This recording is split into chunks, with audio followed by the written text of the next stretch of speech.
Hello বন্ধুরা, নতুন একটা ভিডিওতে আমার সকল বন্ধুকে জানাচ্ছি ওয়েলকাম। আজ হচ্ছে মহাশিবরাত্রি। সকল বন্ধুকে শিবরাত্রির অনেক অনেক ভালোবাসা। সকালবেলা আমি আমার ব্লগটা স্টার্ট করছি, তোমরা আমার পাশে থাকো আর ভিডিওটা দেখতে থাকো। আশা করছি তোমাদের ভালো লাগবে। জানি ভালো লাগার মতো কিছুই আমার ব্লগে পাবে না তোমরা, তাও তোমাদের কাছে রিকোয়েস্ট পুরো ব্লগটা দেখো, আশা করছি ভালো লাগবে। ঠিক আছে, সকালবেলা এখন বাসি কাজ সব সেরে এখন আমি একদিকে দেখতে পাচ্ছ প্রেসারে কড়াই আলু সেদ্ধ বসিয়েছি। আজকে শিবরাত্রি উপলক্ষে নিরামিষ তো খেতেই হয়, আর তার জন্য এখন ওই যে ময়দা গামলিতে বের করে নিয়েছি। ময়দাটা এখন মাখবো আর তোমাদের সঙ্গে কিছু গল্প করবো। ময়দা মাখতে পরই হয়তো তোমাদের কাছে ব্লগটা যাচ্ছে। যাই হোক, তোমাদের কেমন করে শিবরাত্রি কাটালে, তোমরা কারা কারা শিবরাত্রি উপবাস করলে জানিও। আর আমি তো এবারে শিবরাত্রি করতে পারিনি, মানে শিবের মাথায় জল ঢালতে পারিনি কিছু কারণের জন্য। শিবরাত্রিরও মানে উপোসটা আমি রাখিনি, কিন্তু শিবরাত্রির জন্য যে শুকনো খাবার খেতে হয় সেসব পালনই তো করতেই হবে। ভাত মুড়ি খেতে নেই, এটাই আমরা জানি। আর ফল, লুচি, পরোটা এসব খাওয়া যেতে পারে নিরামিষি। সেটাই এখন করছি। আর সকালবেলা সব কাজ সেরে ছেলেদের খাইয়ে দাইয়ে স্কুল পাঠিয়ে দিয়েছি বড়টাকে, আর ছোটটা তো বাড়িতেই আছে। যাই হোক, এখন ময়দা মাখছি, দেখতেই পাচ্ছ। ময়দা এখন এক গামলি মাখছি, কারণ বলতো বাড়িতে তো সবাইকে মানে মোটামুটি ঠাকুমাকে আর বাবাকে মতন দেবো।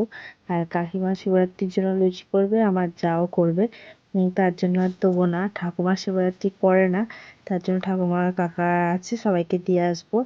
আর এখানে বাবা আছে, তাই বাবাকে দেবো। আর হচ্ছে এখন আমাদের দুবেলার করছি, একদম দুবেলার করে রেখে দেবো। রাত্রি আর করতে ভালো লাগে না, ওই জন্য ভাবছি একবারই লুচি যখন একবারেই তেলে ছেঁকে রেখে দেবো। চলো। আর এই শিবরাত্রি হচ্ছে এবছর আমি জল ঢালতে পারিনি বাবার মাথায়। ঠাকুর চায়নি হয়তো এবছর আমার হাত থেকে জল নেওয়ার, তাই হয়তো আমার ভাগ্যে ছিল না। যাই হোক, ময়দাটা মেখে রেখে দিলাম। রেখে দিয়ে চান করতে গেছিলাম, চান করে অনেক কাচাকুচি করেছি। আর রিচু যে ফাঁকে গেছিলো ও ছোট ঠাকুমার কাছে খেলতে, ওখানে গিয়ে জ্বালাচ্ছিল ছোট ঠাকুমাকে। তারপরে এখন এসে ঢুকছে আমার কাছে, বলছে মা লুচি করেছো, খাবো। আমার কটা লুচি হয়ে গেছে, কারণ আজকে তো মুড়ি খেতে নেই। আমি 5টা 6টার মতন লুচি ভেজে আর 3টে মতন লুচি খেয়েছি। আর 2টো লুচি ছিল, রিজুকে এখন বলছি খাবি, বলতে ও নিয়ে খাচ্ছে এখন। আমাদের রিজু কিষানও দুজনেই লুচি দেখলে খুবই খেতে ভালোবাসে। আর কিষানও লুচি একটু পনিরের দিয়ে এই যে কাবলি ছোলার তরকারি, ওটা খেতে খুবই ভালোবাসে। লেচি করছি বসে বসে, তখন 12:30 একটা মতন বেজে গেছে। এখন লুচিটা করছি, তারপর তরকারি করবো। একার সংসারে সব কাজ করে তারপরে যে লুচি করা, তারপরে ইউটিউবে তোমাদের সঙ্গে ব্লগ শেয়ার করা, সত্যি অনেকটা মানে আমার জার্নি হয়। সারাদিন যে কত কাজই না করি সেটা তোমাদের আর কি বোঝাবো বলো। যাদের একার সংসার আছে তারা বুঝবে। প্রচুরই কষ্ট হচ্ছে। এখন সন্ধ্যেবেলা বসে বসে আমি ভিডিওটা এডিটিং করছি, মানে শুয়ে শুয়ে, তাই জন্য হয়তো ভয়েসটা তোমাদের কাছে একটু মানে গন্ডগোল লাগছে। যাই হোক, তোমরা একটু ম্যানেজ করে নিও। সারাদিন পর না, আর সত্যি মানে ছেলেদের পেছনে এত বকতে হয়, এত মানে সামাল দিতে হয় ওদের ওদের দুজনকেই। আমি বকে বকে সারাদিন প্রচুর ক্লান্ত, আর কিছুই ভালো লাগছে না। এখন শরীরটা খুবই খারাপ লাগছে, মাথা যন্ত্রণা করছে, তাও আমাকে ভিডিওটা এডিট করতেই হবে, কারণ শিবরাত্রির পর হয়ে যাবে এই ভিডিওটা তোমাদের সঙ্গে শেয়ার করছি। আর কি বলবো বলো, এখন তো লুচি ভাজছি দেখতেই পাচ্ছ। আর এক হাতে সত্যি লুচি মানে ময়দা মেখে লুচি বেলে একটা করে করা না, সত্যি প্রচুর টাফ ব্যাপার। যাই হোক, করতে তো হবেই, না করলে কেউ খেতে পাবে না।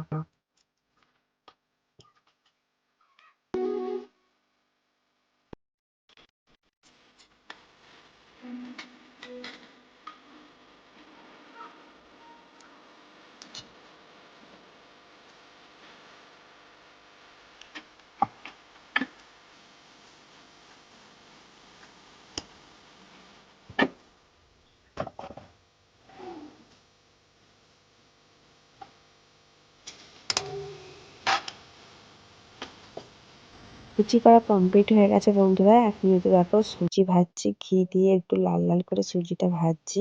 একটু সুজি করবো, ভাজা সুজি বলতে পারো, একদম বসা বসা যে চাপ সুজি হয়, এই যে 2 প্যাকেট দুধ আছে, এই দুধ দিয়েই করবো। আর এখন দেখো যে টমেটো মশলা সব কষাচ্ছি, একটু মটর পনির করবো, মানে কাবলি ছোলা দিয়ে পনির তরকারি করবো, ঘুগনি।